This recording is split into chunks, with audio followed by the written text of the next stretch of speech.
কিন্তু পোস্ত রয়েছে, এখানে রয়েছে এঁচড় রয়েছে, ডাল রয়েছে, চাটনি রয়েছে, আর এখানেও সেম একই আইটেম রয়েছে। দুটো থালি নিয়েছে যেহেতু, শশা রয়েছে গোছানো, আর রয়েছে আলু ভাজা, তার সাথে লেবু রয়েছে। আর এই চলেছে এখন কিন্তু এই যে পমফ্রেট মাছ। পমফ্রেট মাছটা দেখো সাইজটা কিন্তু যথেষ্ট বড় আছে। আর এই হচ্ছে চিকেন কারি। চিকেন কারি কিন্তু দুটো চিকেন দিয়েছে, একটা বোনলেস দিয়েছে আর একটা কিন্তু বোনেলা দিয়েছে। দেখো চিকেনের সাইজগুলো কিন্তু যথেষ্ট বড় আছে। এই হচ্ছে আমাদের পুরো আইটেম। আমি এখানে দীঘা প্রত্যেকবারই এখানে বাইক নিয়ে আসে, প্রত্যেকবার আসলে কিন্তু এই হোটেলে একবারে স্টে করেছি। আর এখানে খাওয়া দাওয়া কিন্তু প্রত্যেকবারই আমার চলে, কারণ কি এখানকার খাওয়া দাওয়ার কোয়ালিটি খুব সুন্দর, মানে এত সুন্দর সার্ভ কোয়ালিটিও। দেখো সাদা প্লেটের মধ্যে কিন্তু সব কিছু দিয়েছে। এটা যেরকম দেখতেও সুন্দর লাগে সেরকম খেতেও কিন্তু খুব সুন্দর, আর ডালটাও কিন্তু খুব সুন্দর। আর এখানে দেখো শশাগুলো কুচানো রয়েছে। আমি কিন্তু ফার্স্টে পোস্ত দিয়ে ট্রাই করবো। পোস্তটা কিন্তু এখানে ঝিঙ্গা ইউজ হয়নি, এখানে কিন্তু সাদা আলু আর তার সাথে লঙ্কা দিয়ে কিন্তু পোস্ত দিয়ে এটা বানানো হয়েছে। খুবই সুন্দর একটা দারুণ একটা অ্যারোমা আসছে। এর টেস্ট কিন্তু অতুলনীয়, মানে এই রেস্টুরেন্টের হিসাবে কিন্তু এই খাবারটা যথেষ্ট বেস্ট। আলু পোস্তটা কিন্তু অসাধারণ, অসাধারণ লাগে। এই রেস্টুরেন্টে আমি আসলে হয়েছিলাম, মানে খুঁজে খাজে পেয়েও গেছি আর চলে এসেছি।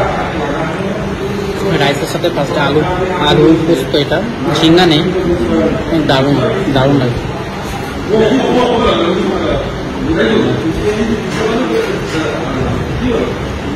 এই রেস্টুরেন্টের রান্না বান্না সত্যি দারুণ।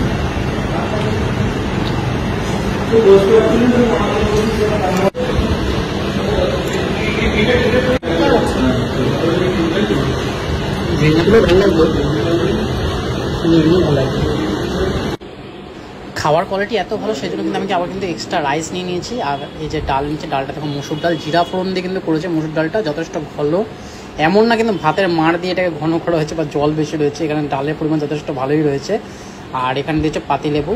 পাতিলেবুটা কিন্তু এই গরমের মধ্যে সত্যি ভালো। আর দীঘাতে এখন কিন্তু ওয়েদার কিন্তু খুব প্লেজেন্ট ওয়েদার, খুব সুন্দর। আর চিকেনের সাইজটা দেখো, এখানে করে 60 থেকে 70 গ্রামের চিকেন রয়েছে প্রত্যেকটা পিস। দেখো আর এত সুন্দর কালার টেক্সচার রয়েছে। কালিজিরা মনে করে দেবো।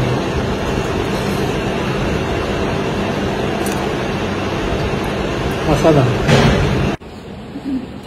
আবার কিন্তু আমরা এক্সট্রা রাইস নিয়ে নিচ্ছি। এক্সট্রা রাইসে কিন্তু আলাদা কোনো কস্ট নেই এখানে। আর এখানে একটা বিশেষত কিন্তু প্রত্যেকটা গ্রেভি কিন্তু আলাদা করে বানানো হয়েছে, এমন না যে আলাদা, মানে একই গ্রেভির মধ্যে অনেক রেস্টুরেন্টে কী করে একই গ্রেভি থাকে, ওদের মাস্টারের গ্রেভি, সেই গ্রেভির মধ্যে সব আইটেম দিয়ে বানিয়ে দেয়। এখানে হচ্ছে ইঁচড় কষা রয়েছে। ইঁচড় কষাটা কিন্তু চিংড়ি ইউজ হয়নি, কিন্তু সত্যি এখানে যে ঘরোয়া আইটেমগুলো দিয়েছে না, এর মধ্যে কিন্তু এইগুলোর বিশেষত্ব খুব দারুণ। এঁচড়টা কিন্তু খেতে দারুণ লাগে, গাছ পাঠা যাকে আমরা বলি। আর খুবই রসিয়ে কষিয়ে কিন্তু বানিয়েছে আলু আর এঁচড় দিয়ে, দারুণ একটা কম্বো। মানে এটা আমার দারুণ লাগে, এঁচড় কিন্তু দারুণ লাগে। আর যথেষ্ট ভালোভাবে বয়েল হয়েছে, দেখো কচি এঁচড় দিয়ে বানানো হয়েছে, সেই জন্য এত সুন্দর টেস্ট রয়েছে। আর গ্রেভিটাও খুব সুন্দর।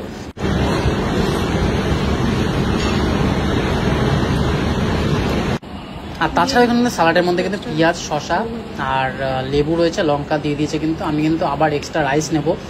আর তার সাথে কিন্তু পোস্ত কিন্তু এক্সট্রা নিয়ে নিয়েছি। পোস্তটা কিন্তু আমার দারুণ লেগেছে, আলু পোস্তটা দারুণ বানিয়েছে। আর এক্সট্রা রাইস আবার কিন্তু নিয়ে নিয়েছি। তোমরা যদি কখনো এখানে আসো, এখানে কিন্তু অবশ্যই ট্রাই করো। দীঘার মধ্যে কিন্তু নিউ দীঘার মধ্যে আমার মতে এটাই বেস্ট রেস্টুরেন্ট, সোনার বাংলা রেস্টুরেন্টটা। আর এদের হোটেলটা কিন্তু সুন্দর, বাইরে খুব সাজানো গোছানো রয়েছে। আর এই দেখো আমি পমফ্রেট মাছটার এটাও কিন্তু সর্ষে পমফ্রেট, জাস্ট অসাধারণ, জাস্ট অসাধারণ একদম। দেখো পমফ্রেট সাইজটা দেখো, পমফ্রেটের সাইজও কিন্তু ডিসেন্ট সাইজ রয়েছে। এই একটা পমফ্রেট কিন্তু মাত্র কিন্তু এরা 210 টাকার মধ্যে দিয়েছে, মানে পুরো থালিটা সমেত। তার মধ্যে আনলিমিটেড কিন্তু সবজি রয়েছে সব কিছু। এদের কিন্তু প্রত্যেক দিন এদের কিন্তু আইটেম চেঞ্জ হতে থাকে, মানে তরকারির মধ্যে অন্য কোনো আইটেম ওরা অ্যাড করে, সেই অনুযায়ী সে আজকে যেরকম এঁচড় ছিল। আর এটা দেখো একদম সুন্দর পমফ্রেট মাছটা কিন্তু খুব ফ্রেশ। দীঘার সমুদ্রে মানে কিন্তু এখানে ফ্রেশ আইটেম পাওয়া যায়। আর এই দোকানে কিন্তু এতটাই সেল। আমরা একটু বেলা করে এসেছি, তোমরা যদি আসো একটু বেলা করে আসো বা একটু তাড়াতাড়ি আসবে। দুটোর সময় যদি আসো একটু লাইনে দাঁড়াতে হবে, কারণ ভিড় হয় প্রচণ্ড। তোমাদের যদি এই ভিডিওটা ভালো লেগে থাকে তাহলে অবশ্যই সবার সাথে শেয়ার করো। আর নিজের ফ্যামিলির সাথে, নিজের বন্ধুদের সাথে যারা দীঘা প্ল্যান করছো যাবে আর খাওয়া দাওয়া করতে কিন্তু এখানে এসো। আর যদি ভিডিওটা ভালো লাগে অবশ্যই পেজটাকে ফলো করে নিও, কমেন্ট করতে ভুলো না, আর লাইক করে নিও। দেখা হবে কিন্তু এরকম নতুন নতুন ভিডিওর সাথে, ততক্ষণ কিন্তু প্লিজ ফলো করে নিও। আর এটা কিন্তু চিকেন কষার গ্রেভিটা, চিকেন কষাটা আমি খাচ্ছি, চিকেন কষাটা ও খাচ্ছে, আমি জাস্ট গ্রেভিটা টেস্ট করছি যে কীরকম টেস্ট। এখানে আমার খালি একটাই ডিসঅ্যাপয়েন্ট লেগেছে, এখানকার এই চাটনিটা খুবই পাতলা হয়েছিল। চাটনিটা যদি একটু ঘন হতো আরও ভালো হতো।